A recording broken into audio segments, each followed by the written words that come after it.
তাহলে দুনিয়াতেই টাকা দিয়ে আপনার গুনাহের কাফফারা হয়ে যাচ্ছে, ইবাদতের কমতির ব্যাকআপ হয়ে যাচ্ছে। তাহলে আপনি যত ইবাদতের কমতি আপনার আছে, যত গুনাহ আপনার আছে, আর যত পাওনাদার মানুষ আছে, সবগুলো ব্যাকআপ দেওয়া যাবে কিয়ামতের মাঠে যদি আপনি কোটিপতি হন।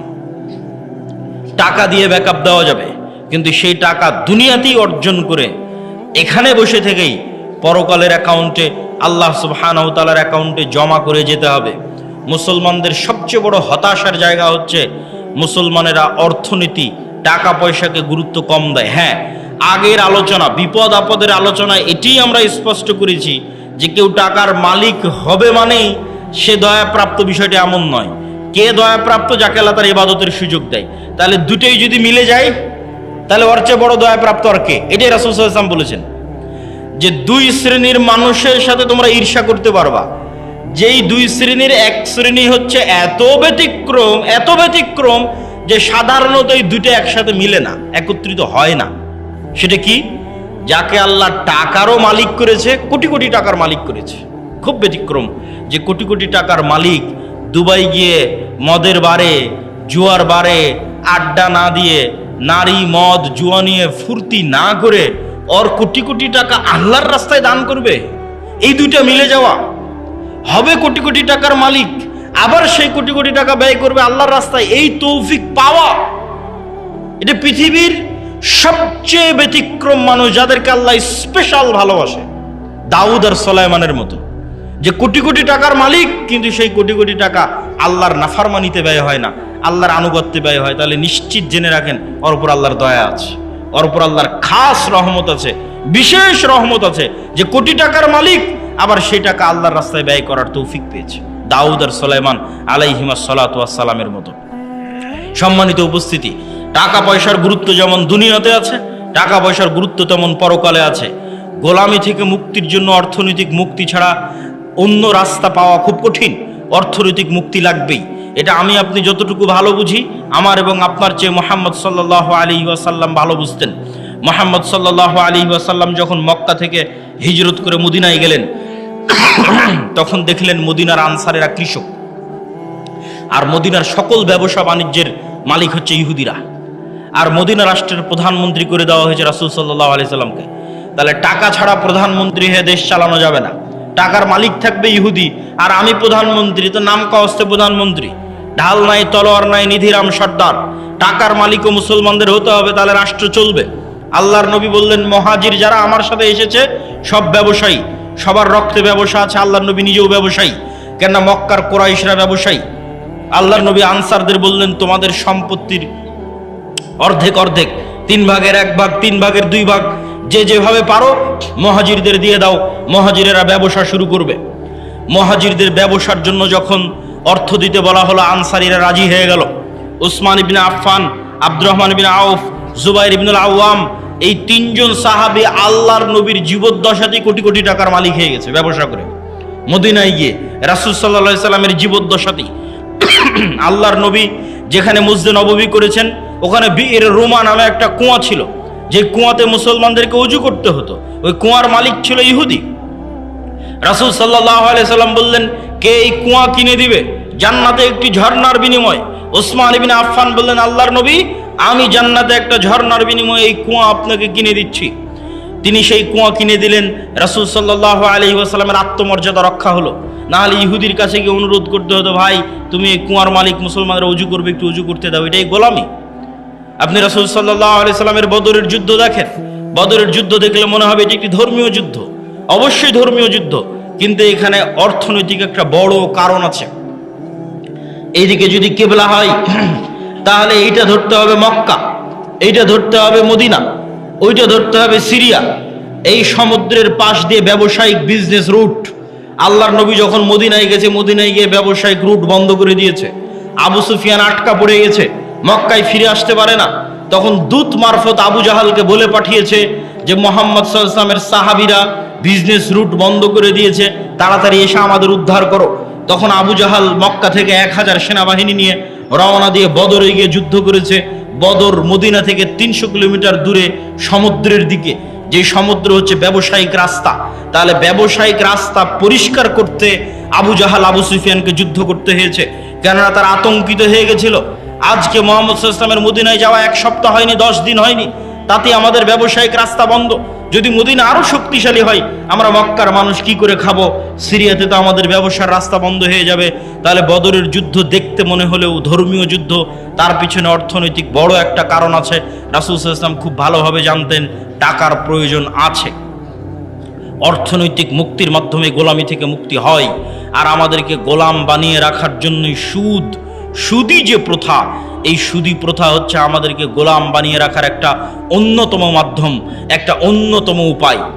সম্মানিত উপস্থিতি, আমরা আলোচনা করছিলাম যে অর্থনৈতিক ইবাদত বিপদ আপদের সাথে সম্পৃক্ত রেখে আমরা অর্থনৈতিক ইবাদতের আলোচনার মধ্যে ঢুকেছি।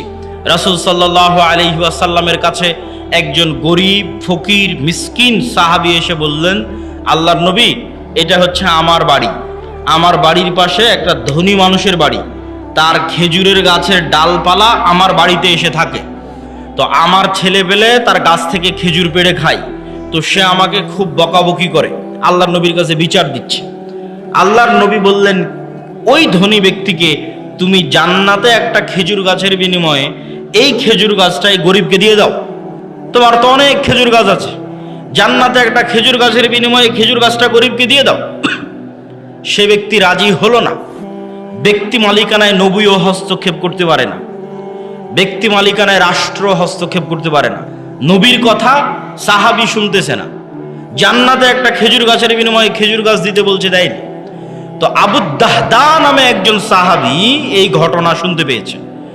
শুনতে পেয়ে সে এই ধনী ব্যক্তিকে বলতেছে, ভাই, আমার একটা বিশাল খেজুরের বাগান আছে, কয়েকশো কয়েক হাজার খেজুর গাছ আছে, ওই পুরো খেজুরের গাছ খেজুরের বাগান তোমার, আর এই যে একটা খেজুরের গাছ আল্লাহর নবী জান্নাতে একটা খেজুর গাছের বিনিময়ে দিতে বলেছে, ওইটা আমাকে দিয়ে দাও। তখন এই ব্যক্তি বলছে, বারে, এত বিশাল খেজুরের বাগান, তার বিনিময়ে একটা খেজুরের গাছ, কি সমস্যা? ও তো আর পরকালের ডিল তো আর বোঝে না, জান্নাতের ডিল তো আর বোঝে না, ও রাজি হয়ে গেছে।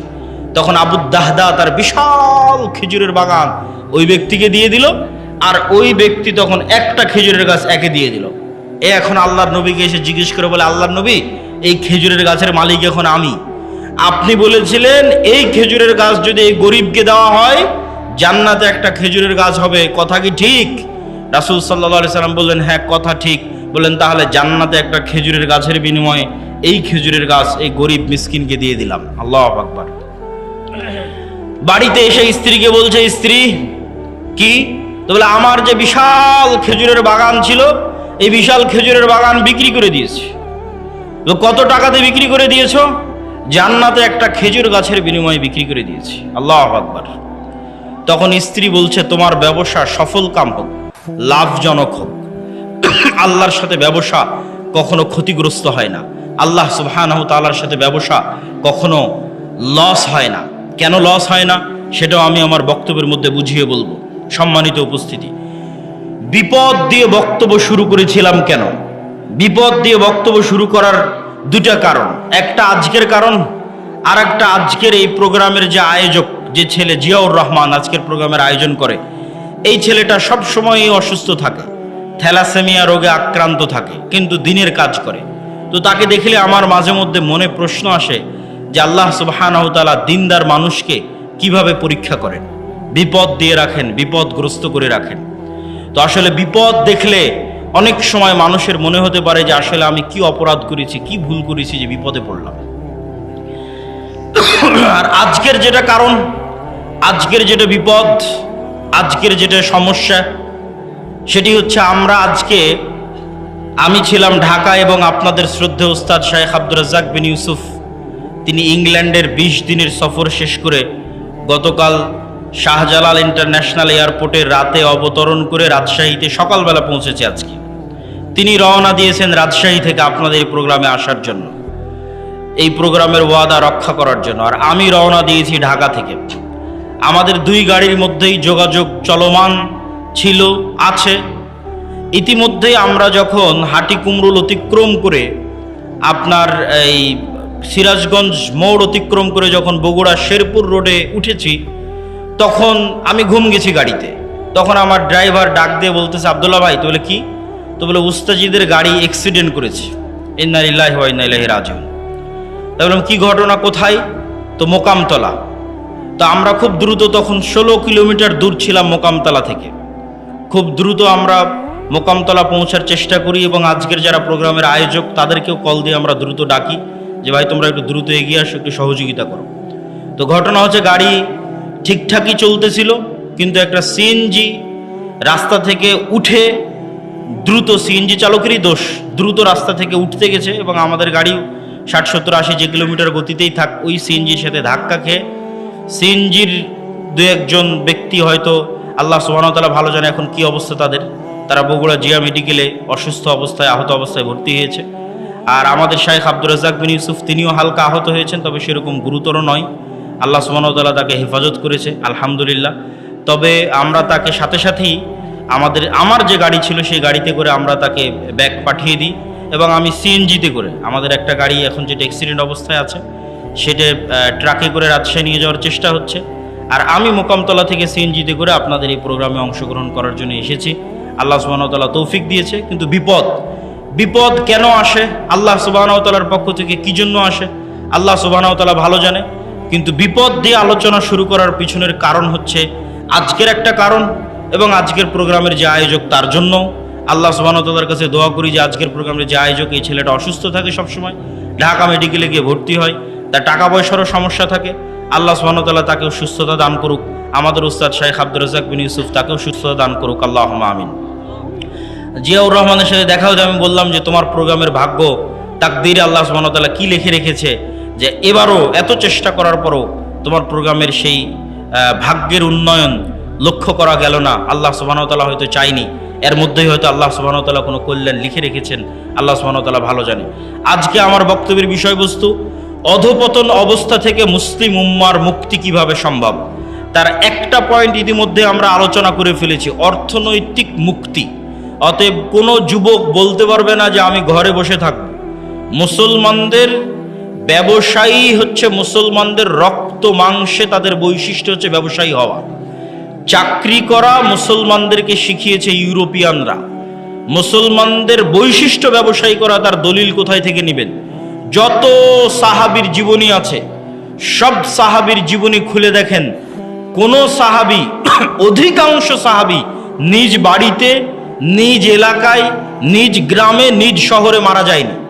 কেননা সবাই ব্যবসা আর দ্বীনের দাওয়াত এই দুটাকে নিয়ে রওনা দিয়েছে। যতদূর পর্যন্ত ইসলামের খেলাফত গেছে ততদূর পর্যন্ত তাদের ব্যবসা আর দ্বীনের দাওয়াত চলতে থেকেছে। যেখানে ইসলামিক খেলাফত যায়নি, মালয়েশিয়া, ইন্দোনেশিয়া, ব্রুনাই পর্যন্ত সাহাবীদের দাওয়াত গেছে ব্যবসা আর দ্বীনের দাওয়াত। ভারতের কেরালা, বাংলাদেশের চিটাগাং, এগুলোতে পর্যন্ত দাওয়াত এসেছে ব্যবসা এবং দ্বীনের দাওয়াতের মাধ্যমে। কিন্তু ইউরোপীয় উপনিবেশ মুসলমানদের শিখিয়েছে তোমাদের চাকরি করতে হবে।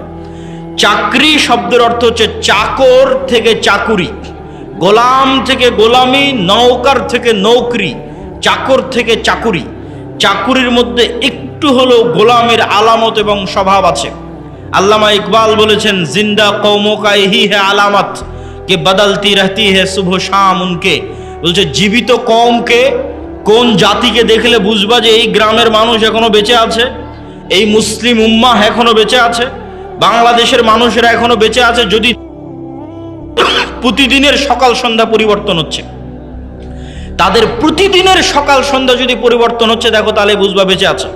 আর যদি দেখো প্রত্যেক দিন একই রকম, সকালে উঠে অফিস, অফিস থেকে বের হয়ে বাসা, সকালে উঠে অফিস, অফিস থেকে বের হয়ে বাসা, সকালে উঠে কারখানা, কারখানা থেকে বের হয়ে বাসা, যদি সেম রুটিন থাকে তাহলে বুঝবে এই জাতি মারা গেছে। কেন? মরু যাযাবর বিদয়ীন যারা মুসলমান হয়েছিল তাদের কোনো দিন সকাল সন্ধ্যা একরকম থাকতো না। ওরা আজকে এখানে 5 দিন, এখান থেকে উঠে পরের দিন রংপুর, রংপুর থেকে উঠে পরের দিন রাজশাহী, রাজশাহী থেকে উঠে পরের দিন ঢাকা। প্রতিদিন এদের সকাল সন্ধ্যা পরিবর্তন হয়। আর যারা ব্যবসায়ী এদের কোনোদিন সকাল সন্ধ্যা এক থাকে না। আজ এই উদ্যোগ, কাল এই সমস্যা, কাল এই প্রবলেম, আজকে এই সমস্যা, আজকে এই উদ্যোগ। প্রতিদিন তাদেরকে নতুন নতুন চ্যালেঞ্জ, নতুন নতুন প্রবলেম মোকাবেলা করে ব্যবসা করতে হয়। তাহলে বুঝতে হবে এরা জীবিত আছে। ব্যবসায়ী হতেই হবে, ব্যবসায়ী হওয়ার চেষ্টা যুবক সমাজকে করতেই হবে। কেন? তার একটা দলিল দিই। আইয়ুব আলাইহিস সালাতু ওয়াস সালাম একদা গোসল করছিলেন, তখন আসমান থেকে স্বর্ণের বৃষ্টি হচ্ছে। আইয়ুব আলাইহিস সালাতু ওয়াস সালাম গোসল বাদ দিয়ে ওই স্বর্ণের বৃষ্টি স্বর্ণ কুড়াতে গেলেন। যখন স্বর্ণ কুড়াতে গেলেন তখন আল্লাহ সুবহানাহু ওয়া তাআলা আইয়ুব আলাইহিস সালাতু ওয়াস সালামকে বলছে, তোমাকে তো আমি গরিব করে দিইনি, তাহলে তুমি কেন স্বর্ণ কুড়াতে গেলে? এখনো তোমার লোভ গেল না? ধন সম্পদের উপর থেকে এখনো তোমার লোভ যায়নি, থেকে গেছে? তখন আইয়ুব আলাইহিস সালাতু ওয়াস সালাম উত্তরে বলছে, আল্লাহ, ধন সম্পদের উপর লোভ থেকে নয়, স্বর্ণের উপর লোভ থেকে নয়, এই যে স্বর্ণ আকাশ থেকে অবতীর্ণ হচ্ছে, এটা আপনার দয়া অবতীর্ণ হচ্ছে, এটা আপনার রহমত অবতীর্ণ হচ্ছে। আর আমি যদি সারা পৃথিবীর সকল ধন সম্পদের মালিক হয়ে যাই, তবু আপনার দয়া থেকে যদি বলি যে না, আল্লাহর দয়া আমার দরকার নাই, তাহলে তো আমি অহংকারী। সারা পৃথিবীর সব ধন সম্পদের মালিক হয়ে গেছি, তাও যদি বুঝতে পারি ওখান থেকে 1 টাকা ইনকাম করা যাবে, তাহলে আমি মনে করব ওই 1 টাকা তো আল্লাহর দয়া, তাহলে ওই 1 টাকা ইনকাম বাদ দিয়ে ঘরে বসে থাকলে এটা অহংকার হবে আল্লাহর দয়ার সাথে। অতএব ওখান থেকে 1 টাকা ইনকাম করা যাবে, ওটা আল্লাহর দয়া, তাড়াতাড়ি ওটা নিতে হবে। আল্লাহ সুবহানাহু ওয়া তাআলা বলছেন, ফাইদা কুজিয়াতিস সালাত ফান্তাশিরু ফিল আরজ ওয়াবতাগু মিন ফাজলিল্লাহ। যখনই তোমাদের সালাত শেষ হয়ে যায়, তখনই তোমরা বের হয়ে যাও পৃথিবীতে। যেখানে পৃথিবীতে তোমরা আল্লাহর দয়া দেখতে পাবে, সারা পৃথিবীতে আল্লাহর দয়া ছড়িয়ে ছিটিয়ে আছে, ওই দয়াগুলো জমা করো, ওই দয়াগুলো একত্রিত করো, ওই রিজিকগুলো অনুসন্ধান করো। তাহলে কোনো যুবকের পক্ষে সমীচীন হবে না, কোনো মানুষের পক্ষে সমীচীন হবে না যে সে বুঝতে পারবে ওখান থেকে 1 টাকা পাওয়া যাবে আর ওই 1 টাকা ইনকামের চেষ্টা করবে না, এটা অহংকার। বক্তব্যের এই পয়েন্ট আর একটা কথা বলে শেষ করে নতুন পয়েন্টের দিকে এগিয়ে যাই। ধনী কিভাবে হবেন? আমি ইসলামিক ফাইন্যান্সের ছাত্র হিসেবে আজকে আপনাদের গাইবান্ধার মানুষকে একটা পরামর্শ দিয়ে যাই। ধনী হওয়ার উপায় কি? 1 নাম্বার, ধনী হওয়ার পৃথিবীতে কোনো শর্টকাট রাস্তা নাই। প্রত্যেক শর্টকাট রাস্তা হারাম। প্রত্যেক যে এসে আপনাকে বলবে যে এখানে এটা করো, এতদিনের মধ্যে তুমি এত টাকার মালিক হয়ে যাবে, নিশ্চিত জেনে থাকবেন এটা হারাম। পৃথিবীতে ধনী হওয়ার কোনো শর্টকাট রাস্তা নাই, প্রত্যেক শর্টকাট রাস্তা জুয়া। তাহলে ধনী হওয়ার রাস্তা কি? ধনী হওয়ার রাস্তা হচ্ছে কম্পাউন্ড পদ্ধতিতে ধনী হওয়া। সেটা কি? আজকে আপনাদের উপস্থিত জনসমাজকে বললাম, আমার এক হাতে আছে 50 লক্ষ টাকা, আর এক হাতে আছে 1 টাকা। আপনারা কে 50 লক্ষ নিতে চান, কে 1 টাকা নিতে চান? তবে শর্ত কি জানেন? এই 50 লক্ষ টাকা থেকে 1 টাকাও বাড়বে না, আর এই 1 টাকা থেকে প্রতিদিন এই 1 টাকাটা দ্বিগুণ হবে। আজ 1 টাকা তো কাল 2 টাকা, 2 টাকা তো পরের দিন 4 টাকা, 4 টাকা তো পরের দিন 8 টাকা, 8 টাকা তো পরের দিন 16 টাকা। কতদিন দ্বিগুণ হবে? 30 দিন।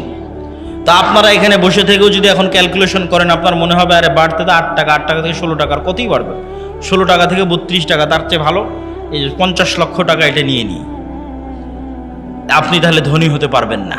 আপনি এখনো ব্যবসা বুঝেন না, আপনি এখনো জুয়ার মধ্যে আছেন। মনে করতেছেন ব্যবসা মানে মনে হয় জুয়া, যে একটা গেম খেলে নিলাম একবারে ধনী হয়ে গেলাম। এখান থেকে উঠে গিয়ে হিসাব করবেন যে এই 1 টাকা দ্বিগুণ হতে হতে 30তম দিনে কত হবে? 1 কোটি টাকার বেশি হবে। ক্যালকুলেটরে অথবা মোবাইলে বক্তব্যের শেষে হিসাব করবেন যে 1 টাকা থেকে 2 টাকা, 2 টাকা থেকে 4 টাকা, 4 টাকা 8 টাকা, 8 টাকা থেকে 16 টাকা দ্বিগুণ হতে হতে 30তম দিনে কত হয়? 30তম দিনে 1 কোটি টাকার বেশি হয়ে যাবে।